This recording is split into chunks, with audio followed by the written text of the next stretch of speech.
There's one really important concept I would like to talk about before we move on to the next big theorem is this notion of independence. Independence in probability theory is quite important. A lot of the conditions require independence. All right, so what it says is essentially the following. So let's talk about formula first. So I have a bunch of events or measurable sets. Okay, let's call them En. So here, En they may not be countable even. So N is just from some index set. If the following thing happens, if for every if I pick any finitely many of them, let's say n1 up to nk, and then I take their intersection, then I measure the probability of that event happening, meaning basically if you think about En as events, it's basically saying all of these En are happening at the same time. The probability of that happening, basically, I require to be the probability that each one of them is happening, and then I take the product. Okay, so that's what this formula means. One way to think about it is that if they're independent, then the probability of that they all happen, well, they all happen just means, well, the first one happens, and the second one happens, and so on, and they're not independent of each other. So the probability of them all happening is the product of the probability of each one of them happening. Okay, so that's the idea behind independence. Okay, so now we have a bunch of events being independent, and I need to define what do I mean by a bunch of random variables to be independent. Okay, so here's the definition. So again, I have a bunch of random variables. So here n is just inside some index n, may not be even countable. I call their independent if the following thing happens. So I can't really say what's the probability of xn because xn is a random variable, but I can only say the probability of xn inside a certain Borel set because they're measurable functions. Okay, so if so a definition is that if I pick any n1 up to nk, I should say they're all distinct. Okay, they cannot be the same. All right, so if I pick a bunch of distinct index, and if for each index I pick, say, b1 up to bk, they are inside the Borel sigma algebra on the real. Okay, well then if I consider the x ni and I take the preimage of these bi, okay, this is essentially a bunch of sets inside the omega or inside B. So this is contained in the sigma B. So here, this one is on the real, and this one is on your probability, the sample space. Okay, so we have a notion of these measurable sets being independent. Okay, so basically, if these measurable sets, their preimage of the BI are independent, okay, then we say these xi, their random variables, are also independent. Okay, so this is the definition. So here is really for all of these BI, I require their preimage to be independent. Okay, so it means their probability needs to satisfy this nice formula. All right, so I just want to give one example. So let's say, suppose think about the coin toss, but this time let's toss it twice. Okay, so the outcome space. Okay, so when you toss two coins, you can have head and head, you can have a head and tail, you can have tail and head and tail and tail. Okay, so that's basically your sample space. And again, let's assign B is the power set of omega, and you do the probability the usual way. Okay, so every singleton, let's say x and y, either head or tail, the probability of that happening is basically a quarter. Okay, you do it twice. All right, so that's basically define a probability space. And suppose I have two random variables. So let's say x1 cares about the first time.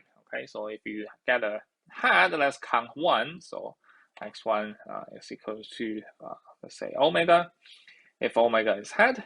Okay, and 0 if it's a tail. Okay, but that's basically the first one. Okay, you only care about the first one, so you don't care about the second one. So anything on the second one, it still return 1 or 0. Okay, the x1 random variable only depends on the first coordinate. And your second one, the omega x2 of omega, you only care about the second coin. Okay, so it gives you 1 if omega is equals to head on the second coordinate, but you don't care what happens in the first one. And same thing, if your second one is the tail, you return 0, okay? Then you can verify that these two are independent random variables. So these two are independent. The idea is pretty simple because you toss 2 coins. The outcome of your first one doesn't really affect your outcome of the second one, okay, unless somehow your 2 coins are entangled in. If you study quantum theory, you probably see this kind of concept of entanglement. Okay, you toss 1 coin and suddenly the second one depends on how you toss the first one. Okay, but we're not living in a quantum world. Okay, we're just do the classical coin toss, so they should be independent. Okay. So let's briefly talk about a different way of describing this independence. As you can see, the current definition of independence is fairly difficult to check. You need to check a few things. You need to check, you take a lot of this thing, and the probably most problematic is for all of these BI, you have their pre-image are independent sets. Okay, so I want to talk about another way of describing this independence. It's actually fairly simple.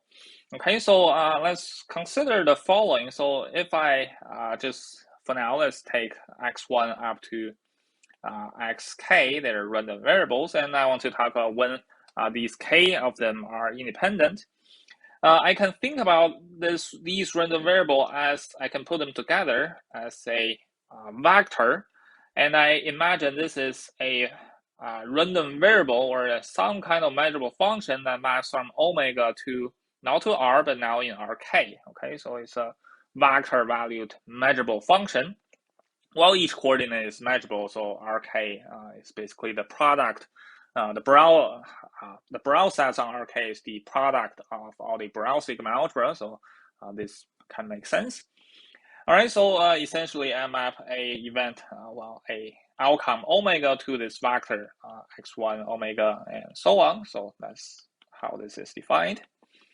Okay, so I can basically do the same thing. I can define the joint distribution. Basically, the joint distribution measure is essentially just the push forward measure of the probability on omega by this measurable function. Okay, so I define mu of, let's use the notation x1 up to xk.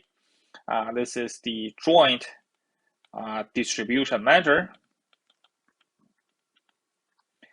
Okay, so it's essentially the push forward measure of your probability p by this new measurable function, a vector valued measurable function. Let's call them x1 up to xk. Okay, so you can make sense of this. All right, so essentially, if I have, let's just write out how it's measured on a set. So this is a measure on the rk, so you push forward to rk. So if you take any, say, E inside a Borel set in rk, so E is contained inside Borel of rk. Well, this is essentially just saying the probability of all of your, so let's say probability of all the omega where this vector x1 omega up to xk omega, this vector is inside this k-dimensional set. Okay, this E is a subset of rk. Okay, so you put the measure on that. That's how you define the push forward measure anyways. Okay, so that's a nice enough measure, but it's a measure it's a Borel measure on the k-dimensional real space. And for each of these xi, they define a distribution measure on the real line. So let's think about what happens when they're independent. Okay, so if I have these x1 up to xk, they're independent.